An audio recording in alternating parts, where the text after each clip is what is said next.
12장입니다. 요한계시록 12장 1절에서 6절 말씀입니다.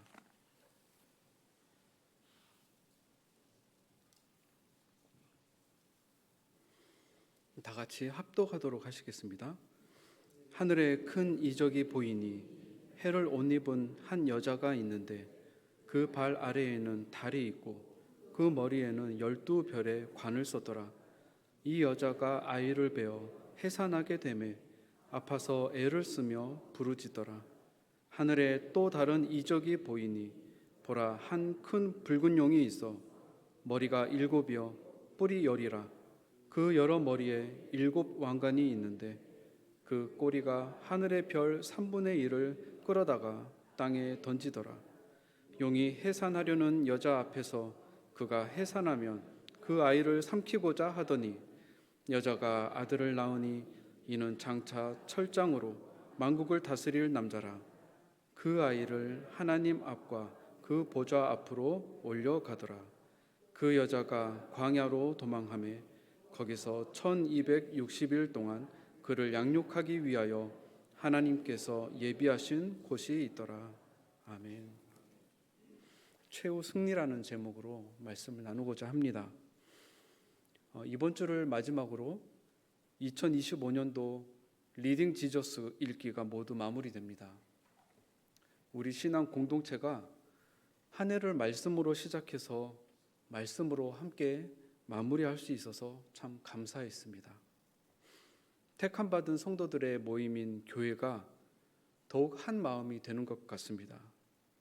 또한 성경 전체를 한번 읽어봄으로 인해서 우리의 삶의 최종 목적지가 어디를 향해 있는지 하나님의 구속사를 더욱 이해할 수 있었던 것 같습니다.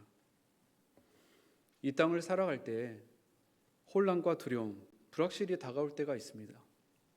그럴 때마다 우리가 진정 바라봐야 할 곳이 어디인지 그 이정표를 보여주시는 것 같습니다. 오늘 함께 나눌 요한계시록 주제와도 깊이 관련이 됩니다. 요한계시록은 예수님께서 심판주로 이 땅에 다시 오시기 전에 그 종말에 나타날 표징들에 대해 알려줍니다. 이 가운데 큰 부분을 차지하고 있는 세 종류의 7 재앙 시리즈가 있습니다.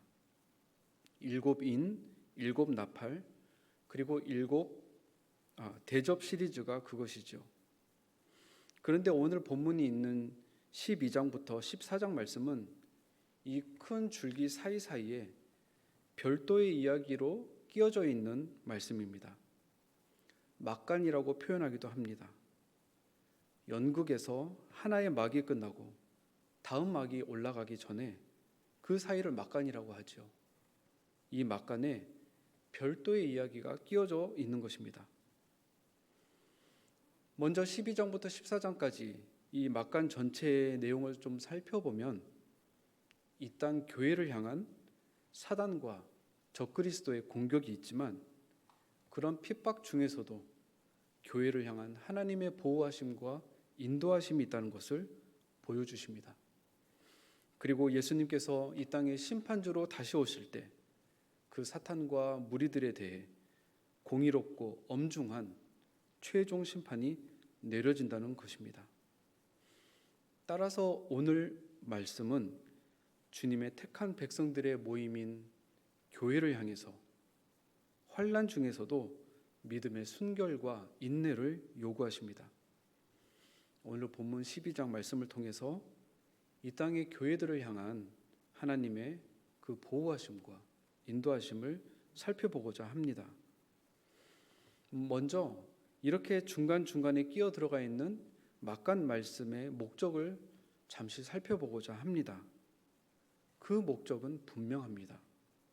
성도들로 하여금 하나님의 백성으로서의 정체성을 분명하게 알게 하기 위함입니다. 그래서 이 땅에서의 잠깐의 환난과 핍박 가운데서도 흔들림 없는 신앙을 갖게 하려는 것이죠. 이 막간 말씀들이 들어가 있는 곳들을 잠시 살펴보면 첫 번째 7인 재앙 시리즈 중에서 6번째 인과 7번째 인 사이에 들어가 있습니다. 그리고 2번째 재앙 시리즈 중에서는 또한 6번째 나팔과 7번째 나팔 사이에 들어가 있습니다. 그리고 오늘 본문이 있는 12장부터 14장까지의 긴 막간 말씀은 11장에서 7번째 나팔이 불린 후에 15장에서 마지막 7대접 시리즈가 시작되기 그 사이에 들어가 있는 것입니다. 이렇게 재앙 시리즈 사이사이에 들어가 있는 막간 말씀들은 요한계시록을 읽는 성도들로 하여금 종말의 심판의 모습들에 마음을 빼앗기지 않도록 붙잡아 주십니다. 그들은 하나님의 보호하심을 받는 주님의 백성이라는 것을 계속해서 깨닫게 해주십니다. 하나님의 때가 되면 이 땅은 반드시 정결되며 새 하늘과 새 땅, 하나님 나라가 속히 오리라는 위로와 소망을 주십니다. 따라서 막간 말씀들은 성도들에게 믿음의 인내를 계속해서 당부합니다. 환난 날이 오더라도 흔들리지 말 것을 계속해서 권면합니다. 오늘 본문 12장 말씀을 통해서 하나님께서 어떻게 성도들을 보호하시고 인도하셨는지 좀 더 깊이 살펴보고자 합니다. 오늘 본문 말씀은 역시 하나님의 자녀들이 왜 최후 승리가 보장된 싸움을 싸우는지를 알려주십니다. 이것이 오늘 2번째로 살펴보고자 하는 부분인데요. 1절 말씀을 보면 해를 옷 입은 한 여자가 나옵니다.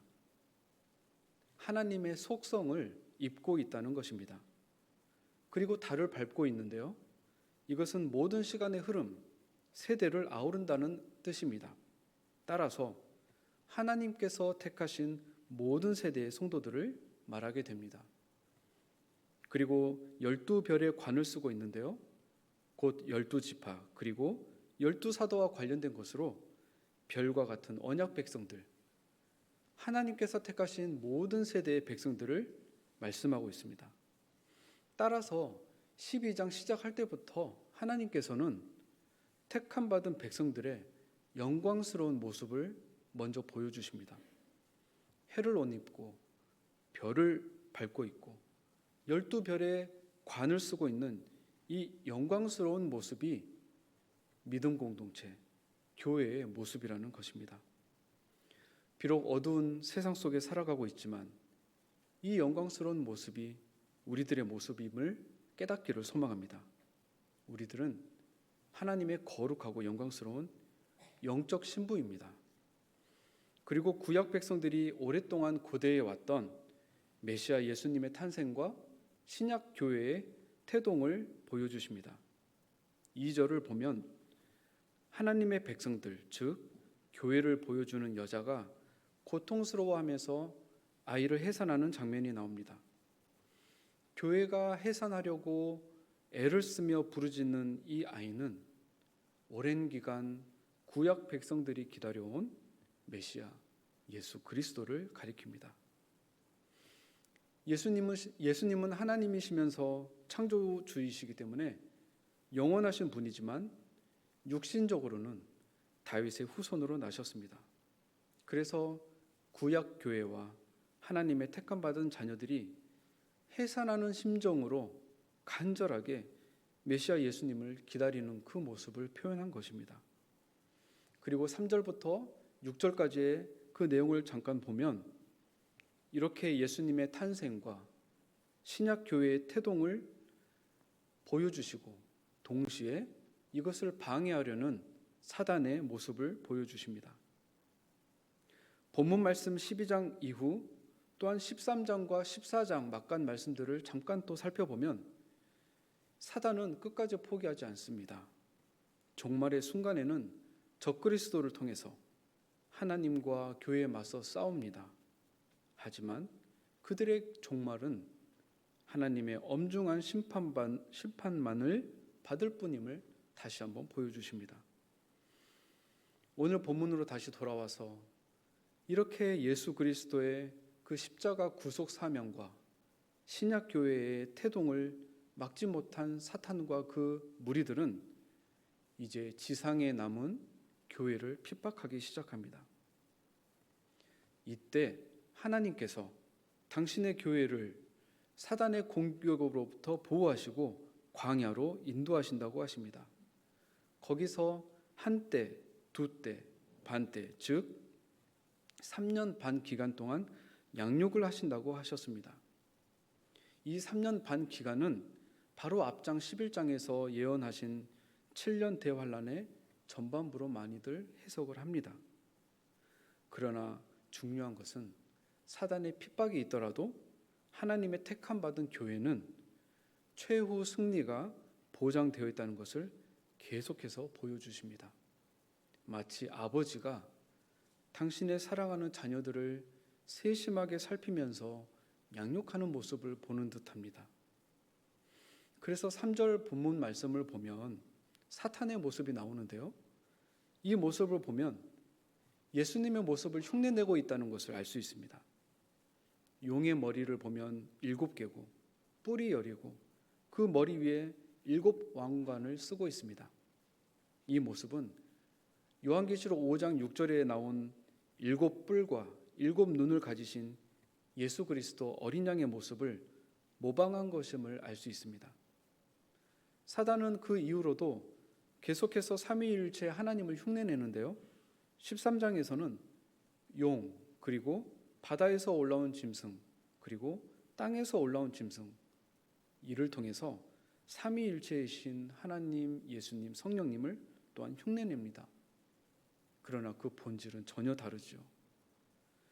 사단의 목적은 분명합니다. 4절에 그 목적이 잘 나와 있습니다.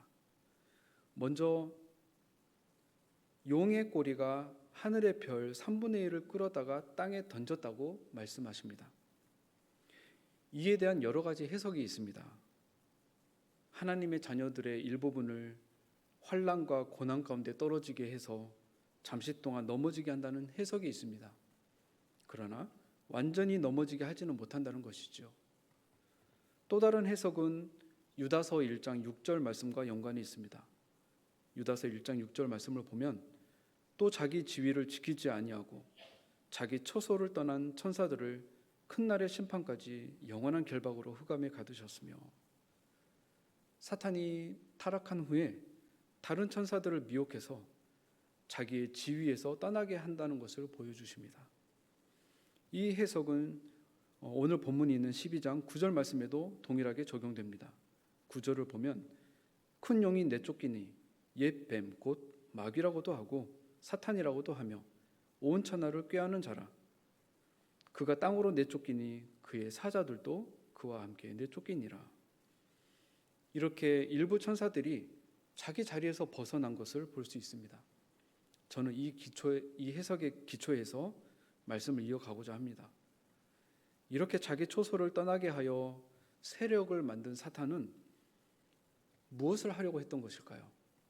바로 본문 4절 뒷부분에 나와 있습니다. 해산하려는 여자 앞에서 아이를 삼키려는 것입니다. 사탄의 본질, 사탄의 궁극적인 목적은 이 땅의 교회와 메시아 되신 예수 그리스도를 부정하고 해하려는 것입니다.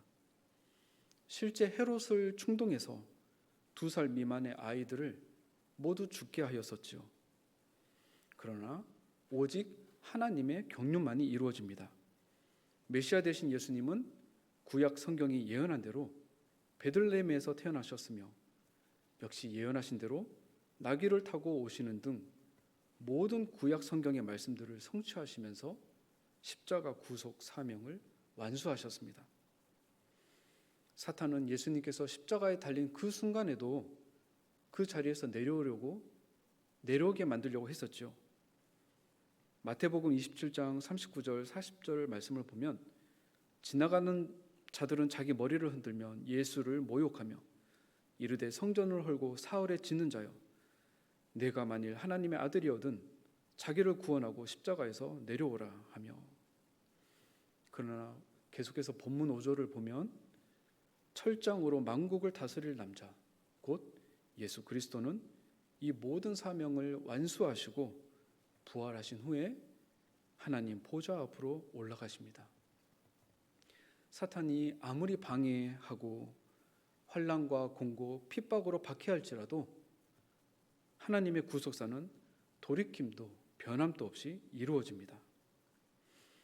이 5절의 예수님의 사명 완수에는 십자가의 죽음과 부활이 담겨져 있습니다. 이것은 이 땅을 살아가는 우리들에게 귀중한 메시지를 주십니다. 곧 십자가의 죽음의 자리가 승리의 자리라는 것입니다. 한 알의 밀알이 죽어서 썩어져야 생명이 솟아납니다. 이 땅의 이치만 봐도 그렇습니다. 죽지 않고 살아있겠다고 하면 그 한 알의 밀알 그대로 있습니다. 죽어야지 꽃의 영광을 보며 열매의 영광을 맛보게 됩니다. 죽음이 승리인 것입니다. 요한계시록은 우리가 이 땅을 살아갈 때 궁극적으로 바라보아야 할 것이 무엇인지를 명확하게 보여주십니다. 우리는 이 땅에 무엇을 위해 왔을까요? 이 땅에서 나의 꿈을 이루기 위해 왔는지요? 에베소서 6장 11절에서 하나님께서는 우리에게 분명히 요구하십니다. 마귀의 간계를 능히 대적하기 위해 하나님의 전신갑주를 입으라. 마귀는 속이는 자입니다. 오늘 본문에서도 꿰는 자라고 표현합니다. 우리의 생각과 마음을 하나님의 시선에서 어떻게 해서든지 벗어나게 하려고 꿰입니다. 나 자신의 생각, 나 자신의 육신의 정욕, 안목의 정욕으로 우리의 시선을 돌리게 하려고 합니다. 세상을 보면 모두 자기 꿈을 성취하기 위해 달려가는 모습을 볼 수 있습니다.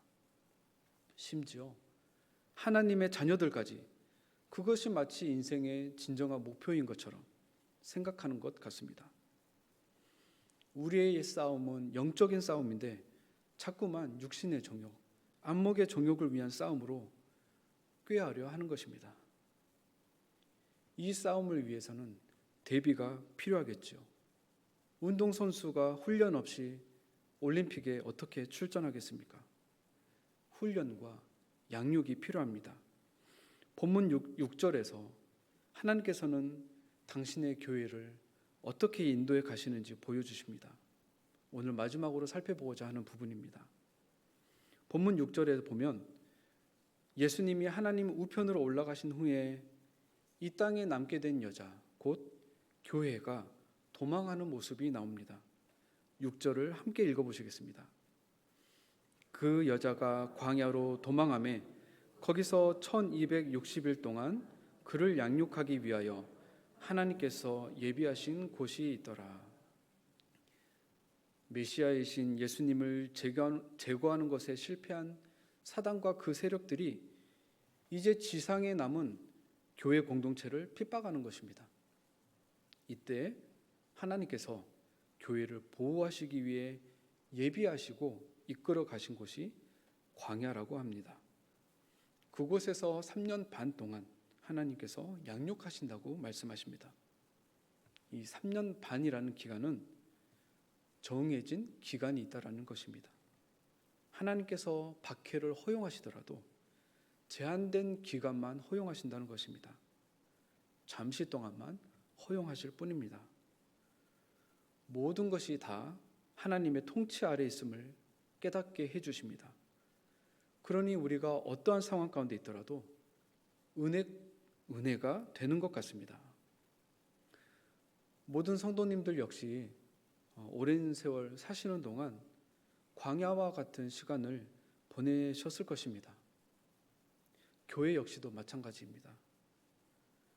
하지만 자녀가 장성하기 전에 부모가 자녀를 양육하는 기간은 반드시 필요합니다.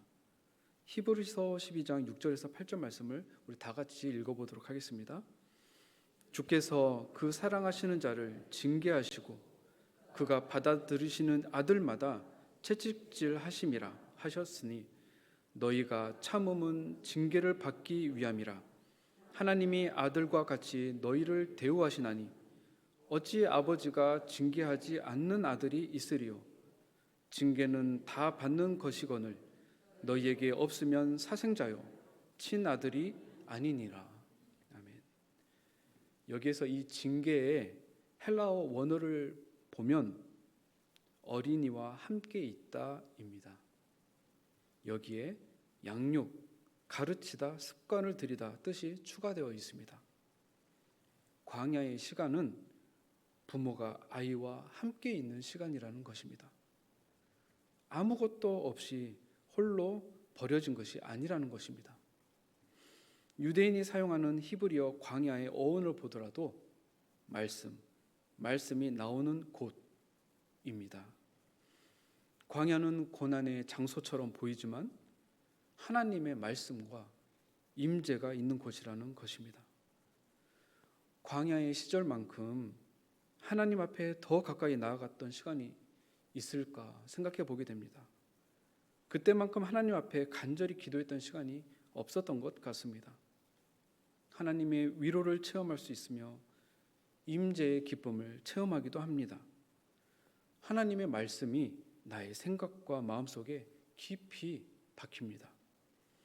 그리고 그 하나님을 찾아가는 모습들이 우리의 일평생의 습관이 되어가는 것을 보게 됩니다. 저도 역시 대학생 때 하나님과의 인격적인 첫사랑이 있었는데요. 그때부터 새벽 기도를 규칙적으로 하기 시작했습니다. 습관이 되어가는 것이죠. 우리가 하는 교육의 목적 역시 우리 어린 자녀들에게 좋은 습관을 가지게 하는 것 아닌지요. 규칙적이고 반복적인 연습이 운동 경기에서도 몸에 배인 기술이 나오게 합니다. 새벽 미명에 습관과 같이 기도하러 올라가신 예수님께서도 몸소 본이 되셨습니다. 혹 현재 공고한 고난 가운데 있으신지요? 그렇다면 이는 분명한 하나님의 목적이 있어서 하나님께서 예비하신 곳임을 깨닫기를 원합니다. 3년 반이란 분명한 하나님께서 정하신 기간이 있습니다. 하나님께서 우리를 위해 제한하신 기간이기에 끝까지 인내하며 버티길 원합니다. 버티는 것이 곧 믿음이 아니겠는지요. 우리의 고난의 기간이 말씀의 기간이 되길 소망합니다. 하나님의 충만한 임재가 있는 기간이 되길 간절히 소망합니다. 제가 직장 생활할 때 출근할 때 차 안에서 극동방송을 계속해서 들었었습니다. 그 출근 시간대가 극동방송이 나오던 시간대였습니다. 그때 그 출근 시간대에 나오는 코너가 있었는데요. 죽을 것 같은 극심한 고난 가운데 빠져 있었던 그 많은 성도님들이 다시 회복하게 되어서 간증을 하는 코너가 있었습니다. 그때 대부분이 공통적으로 했던 고백을 발견하였습니다. 그것은 모두 성경을 몇십 독 이상 통독했다는 간증이었습니다. 100단위 통독도 있었던 것으로 기억납니다. 아무것도 없어진 그때 말씀을 읽기 시작했다는 것입니다. 어느 사이에 회복되었을 때 자신이 성경을 얼마나 많이 읽게 되었는지를 깨달았다는 것입니다. 말씀이 나의 모든 생각과 마음, 언어 가운데 가득 채워지면서 하나님께서 이루시는 놀라운 일들을 보게 되었다는 것을 고백하고 있었습니다. 전도서 7장 13절, 14절 말씀을 보겠습니다. 하나님께서 행하시는 일을 보라. 하나님께서 굳게 하신 것을 누가 능히 곧게 하겠느냐. 형통한 날에는 기뻐하고 공고한 날에는 되돌아 보아라. 이 두 가지를 하나님이 병행하게 하사 사람이 그의 장래일을 능히 헤아려 알지 못하게 하셨느니라 하셨습니다. 사탄의 공격도 환난이나 공고도 모두 하나님의 경륜 아래에 있음을 믿습니다. 모든 것이 협력하여 우리의 구원을 이루게 해주실 것 또한 믿습니다. 이것들이 모두 우리를 성장시켜 주실 것 또한 믿습니다. 하나님의 목적이 있는 이 광야를 잘 통과하길 소망합니다. 이미 오늘 본문 1절을 말씀하실 때 영광스러운 승리의 관을 쓴 하나님의 교회 모습을 보여주셨습니다. 그것이 우리의 약속된 모습입니다. 어떤 고난이 오더라도 최후 승리를 확신하며 거룩한 자녀로서의 모습을 잃지 않는 저와 모든 성도님들 되시길 소망합니다. 말씀을 정리하겠습니다. 오늘 말씀 이후에 보면 마지막 7 대접 재앙 시리즈가 끝난 후에 19장에서 22장까지 요한계시록의 결론부를 보여주십니다. 죄와 죽음, 사단을 향한 최종적인 심판이 내려지며 사단과 그 무리들은 영원히 꺼지지 않는 불못 가운데 던져집니다.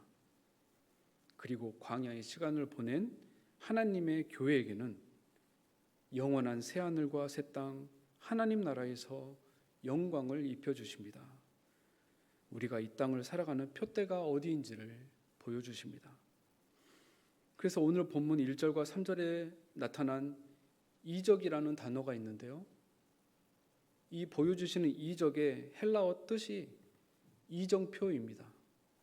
모든 이적들은 우리들에게 방향을 보여주기 위함이라는 것입니다. 이 세상은 어디로 흘러가는지, 그리고 그 속을 달려가고 있는 우리들은 누구이며 우리가 바라보고 가야 할 곳은 어디인지를 알려주는 이정표입니다. 올 한 해 함께 리딩 지저스를 읽으며 우리가 더욱 분명하게 깨달은 것은 구약과 신약, 우리의 모든 역사는 예수 그리스도를 중심으로 흐른다는 사실입니다. 우리가 진정 취해야 할 생명, 영광, 승리가 모두 예수 그리스도를 통해 이루어집니다.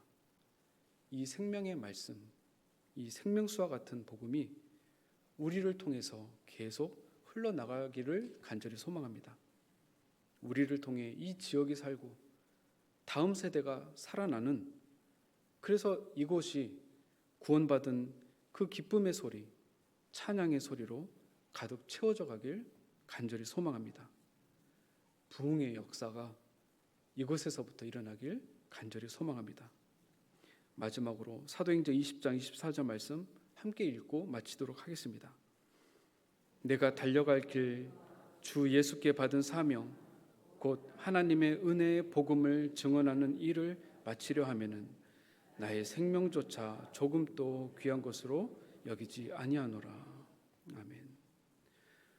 사랑과 은혜가 풍성하신 하나님 아버지, 우리에게 생명을 주시며 나아갈 방향을 늘 제시하여 주시니 감사합니다. 잠시 왔다 가는 이 세상 가운데 하나님께서 원하시는 뜻이 우리가 원하는 뜻이 되길 소망합니다. 하나님의 뜻이 이루어지는 것이 우리의 영광이 되길 소망합니다. 하나님의 영광을 위해 사셨던 예수님처럼 우리의 모든 삶도 하나님께서 보여주시는 이정표를 따라가게 하여 주옵소서. 우리의 승리요 생명 되신 예수님 이름으로 기도드립니다. 아멘.